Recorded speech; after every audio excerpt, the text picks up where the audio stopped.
All right, everyone, welcome back to another episode of New House, Same Address. That's right. I'm joined by the lovely and beautiful Eric always Karis. I know it's coming every time. Karis and Eric Barker. How are y'all doing today? You put my name first. I'm impressed. Yeah. Well, if you think about it, she's the leader of the... She is. She's the owner, actually. Oh. Well, Well, I was going to say of both the marriage and the She's, business. that is not. No. We're partners and everything. Fully equally invested partners?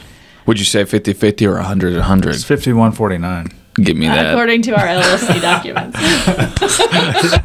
According to LLC documents. And she's the 51. It's now minority owned. That's awesome. Yeah. Lexi's definitely the owner.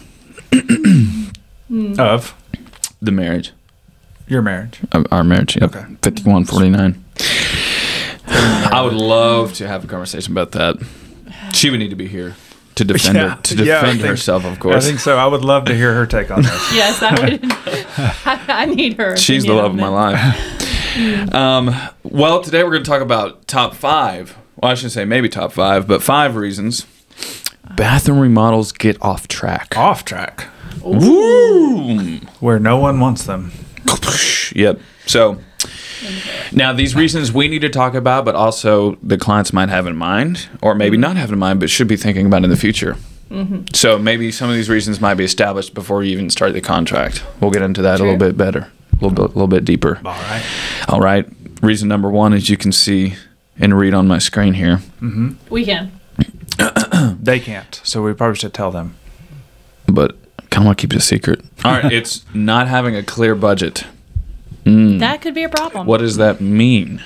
I saw on HGTV that bathrooms shouldn't cost more than $100, so I'm set. This bathroom remodel should cost $3,000. I saw someone on YouTube do it.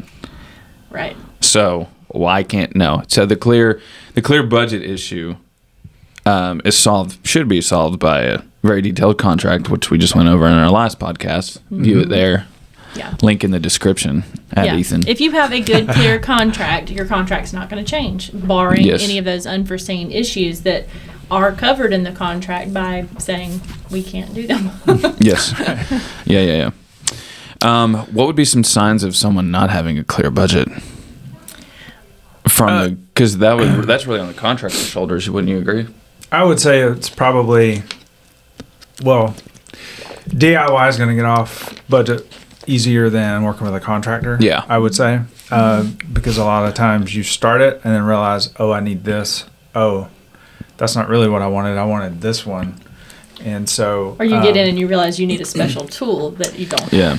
Yes. And So someone is spend- never sad to spend money on specialty tools, Mm-hmm. generally. If someone's not. That would also probably be. But yeah, the so case. I think a lot of DIY projects don't take in consideration the tools Yeah. you often need. Sometimes thousands of dollars worth Yeah. Yes. to do it right. We know how much the tools cost. So not Yes. having Especially the a fest tool. clear budget, a lot of that means just having a roadmap of what products you're going to use, Right. selections made. Mm-hmm. That way you have an idea. Champagne taste, beer budget. Or that. Yeah. Our clients always know everything's included, final price. We're not going to charge them more. And if there are so- design choices where they don't know at the time of signing what they're going to get, we're like, well, this is what you have allowed for, or, this is what the contract allows for. Yeah. This level of granite, this level of quartz, this selection of faucets. So if you decide, when you get into the showroom or you go and you look at it and you find something you like better, Yeah. well, can you still have it? Well, of course you can, but now we have to do a change order. Right. So I've done that more than once myself. Like, Oh, yeah. I think I'm happy with this particular product, and then we start to put it in, and I'm like, sorry, Eric. Well, Not I happy mean, when with you it. start thinking about, okay, so this bathroom model, it's probably maybe I'm not going to ever do this again in this home at least. Right. Mhm. So I think I probably do want to splurge and get such and such. Right. So that's where you can get kind of off track. And if With you budget. haven't like agreed, like especially if you're in a partnership or a marriage or some sort of where you're living with someone whose opinion matters to you, and one person thinks it's going to cost one amount and one person is expecting to spend a different amount.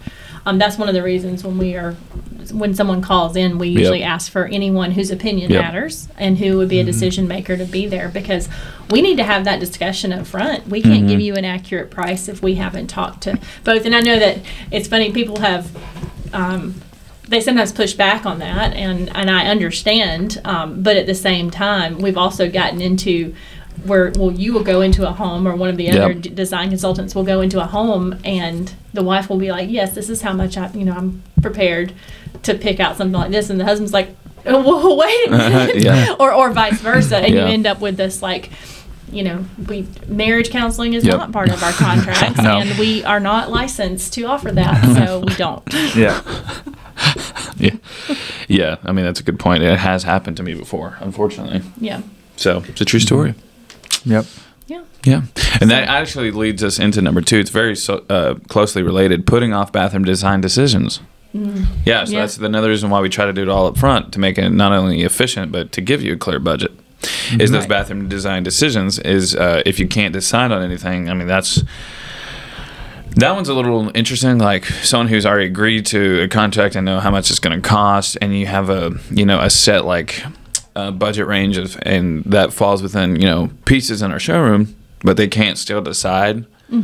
That's when it can just throw off the timing and stuff like that, because each material takes a different amount of time to get here. Correct. Longest being cabinets. So if you're having trouble making cabinet decisions, usually with any custom remodeling company, that's going to take a while and throw things off. So and we do try to, if we know that's going to be an issue, we try to take care of it up front and early. So like, for instance, right before we started recording, you got a phone call, and you were telling them the next step is we're going to set up that design appointment, the decision-making appointment. So they signed a contract yesterday, and they know they needed to see more samples, or they wanted to see bigger samples, or they wanted to see samples, next to other samples. And you're limited on what you can carry with you. I mean, there's only so much in certain sizes, and so the next step is to schedule a time for them to come in, and then we would make those decisions. Yeah. And I love those days because it is fun. I'm very nosy, and I like to walk in there and offer my unsolicited opinion.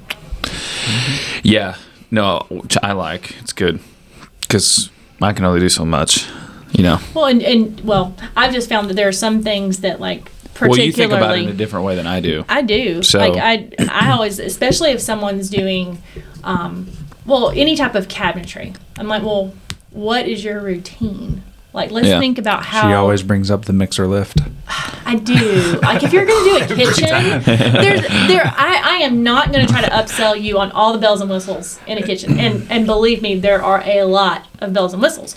But the mixer lift is one that I 100% will suggest every time if you have a heavy mixer, because breaking your foot by dropping it on your foot or dropping on your head from pulling it out from underneath a cabinet or a pantry, and you'll use it a lot more, and then it will save you a lot more time. As often as our kids bake cookies and stuff and use that mixer, like I don't know how many times one of us would have to go in there and like pull it up, and Do you use a mixer a lot? Do you bake? See, that's the thing, is I'm not a huge baker, but did you know you can shred chicken? I don't like to touch meat, so like if it's chicken, is that so? I will like cook my chicken in the Instapot or the steamer or whatever. I put it in my mixer and shred it right there in the mixer, so I don't have to touch it, which is great. I bet you, so it could do that for a bunch of different types of meat. Oh yeah, I do that with ground beef. Like if you had like smoked a brisket and just put it in there and make pulled pork or something. I do that with pork if I'm going to do like pulled pork sandwiches or that's neat. Chicken or ground beef. I don't like chunks in ground beef like for tacos. I don't like the big. So I stick it in the mixer. I did that the other day. You don't like chunky tacos? What's wrong with chunky tacos? Chunky salsa, but they will make me chunky. New food truck name. But, so I use my mixer much more because it's easily accessible. I don't have to worry about pulling it out somewhere. Yeah. Now, of course, if I could just get my kids to clean it as much as they use it. But that's a whole different problem. Yeah, and we kind of went off track, but that's okay. Mixers. That's not really part of a bathroom design. Yeah. but for a bathroom, the principle applies for bathrooms as well. Yep. Yeah. You gotta, have a clear vision, and we try to help the best we can by literally having live samples in here and pictures and stuff like that. So, and offering our suggestions based off what we've done in the past and what we know looks good. So, and one of my favorite things to talk about is choosing the things that are expensive. Your wall products, your cabinets, your countertops. Those are the things you choose that are timeless. Like you choose classic or more traditional, and then we can use the lesser expensive items like the hardware or the lighting or the wall color. Those things are where we can really express creativity because we can change. You can always those. change it. Yep. Yeah. Sure. It's a good point. It's a good point. So we like to talk through those things. Reason number 3: starting without materials confirmed. I would more say there. Well, in our warehouse, we do not like to start until we know everything's in our warehouse. We get past that pretty easily. We have a policy of not starting before that. It's actually a big constituent of yesterday's appointment. That's their only bathroom. Ooh. They're going to have to hook up their RV to use the bathroom. Yeah. And they were like, we do not want to demo everything, and then it'd take like 2 months because it's our only shower. Go really well with our next point too. Yeah, it's our only shower. It's our only toilet in the house. Yeah. So that is noted in there. So I just wanted you to know that personally. I did see that. Yeah. We've had clients come in, and this one seems to happen quite often. They started building a house, and they don't have windows, but they want like a custom color window, which being in the window business, we know that's going to be 3 to 4 months lead time. Yeah. And so a lot of people are like, what? Yeah. Like, I'm like, if you want a standard color, I can take care of you in 3 weeks. Not a problem. Yeah. So that's one way to get off track real quick is if you start a project and realize I want this, and then, that's going to take 6 to 8, 12 weeks to get. Yeah.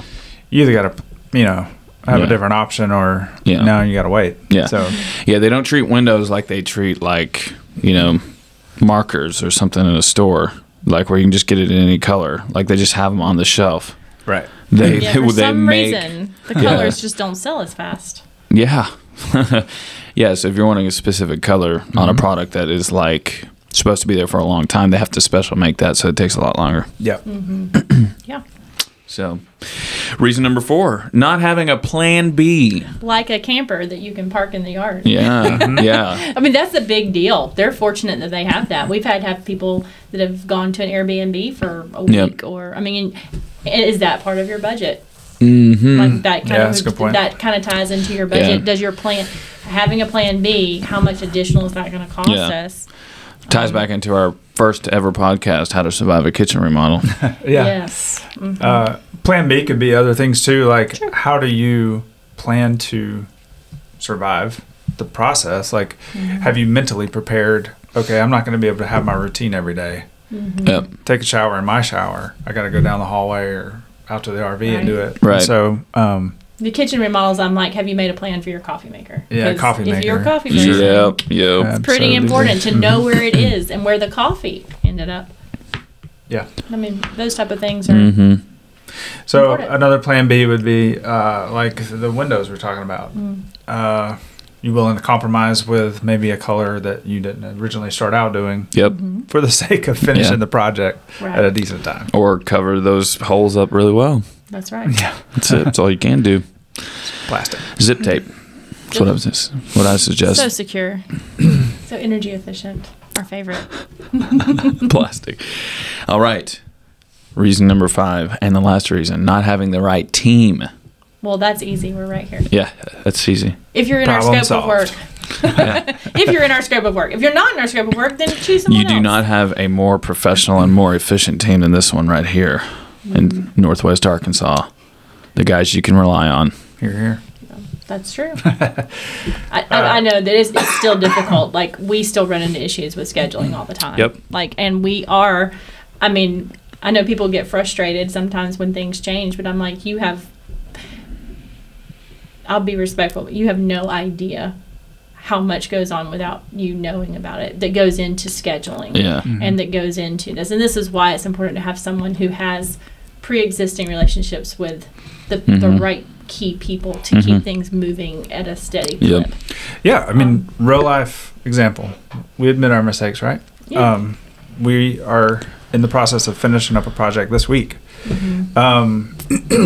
Yours truly ordered the wrong sink for kitchen countertop. Some miscommunication there, but that's what we did. And we will fix it. Yeah. I mean, that's just not even a question for us, but it was, of course, a question for the client. And to be fair, I didn't address it either because they had picked it and I didn't rewrite it in the log. Yeah. What I was trying to say by this example is we have the right team. Our countertop fabricators, shout out to them, they went over there, pulled it out, turned it around, and next day. Yeah. So they're making us look good, and it's having that right team, those right relationships in place. And we've worked really hard to build a relationship with that particular fabricator to make sure that when we do have situations like that, we can take care of it. I mean, a lot of times when you come to any type of custom cabinetry with a custom countertop, the turnaround time for countertops is unbelievably long. It can be one of the biggest delays in a project. But we have worked really hard to where we know that our particular one, for us, for our job, their turnaround time is faster because we give them a steady source of work and we pay them. And, you know, we have a good, we're friends business too. relationship. We have a good business relationship with them. We have fostered that. And so we have, when we need things like that done, we are at the top of their list. Yeah, so having that right team when things do get off track, even though all the plans, preparations, everybody's trying to do the right thing, do their best job. Correct. It still happens. Yes, it does. So having those resources, those relationships, pull together, get it fixed as fast as possible, is very important. And a lot of times that is not a topic of conversation when you're talking with a contractor or thinking about doing a project. Like, what connections do you have? Like, we talked about this on the last episode. Like, when something does go wrong, how do you handle it? And so, for us, it's all hands on deck if we can get it fixed as soon as possible. Absolutely. We don't like making mistakes, but but all of us get involved. You go call so and so. You call the vendor. Exactly. You go and take the materials to the job site. How much influence can you push on this one? Right. So that's very important. And that's one of the benefits of having our own crews too, keeping things in house, and the way we have structured our work week to do the 4 10-hour days gives us, part of that is for that flexibility to be able to, things come up and things change. So this one, we are going to need you to work Friday. So would you prefer to take off another day during the week, or can you work a few extra hours? Our guys are just willing to do what it takes most of the time. They work on Saturday even if they have to. So we've all done that. So well, all right. I think that pretty much wraps it up. Those are some of the 5 good reasons why a bathroom remodel gets off track. I hope it's been insightful for y'all and thinking about what questions next ask your contractor, or maybe us in particular. That's right. to define some terms and get a clear picture about how it's going to work and make sure it doesn't get off track. So that's right. Thanks everyone for watching another episode of New House, Same Address. We'll talk to you in the next one. See ya. Bye.